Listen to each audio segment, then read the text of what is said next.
আর না তো গলায় দড়ি দিতে বলো, আর না হলে বিষ আনতে বলো। বিষ তো ফ্রি পয়সায় পাওয়া যাচ্ছে। রেখা তো ও গরু লাগাচ্ছে, কোন আক্কেলে ও খাওয়া দিতে পারবে?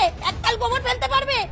আমার 5 লাখ টাকা লোন নেওয়া, সব মহিলারা এসছে আমার বাড়িতে, এসে বলছে লোন শোধ করো। আমি কি করে করবো? চলো আমার বাড়িতে, কি অবস্থা।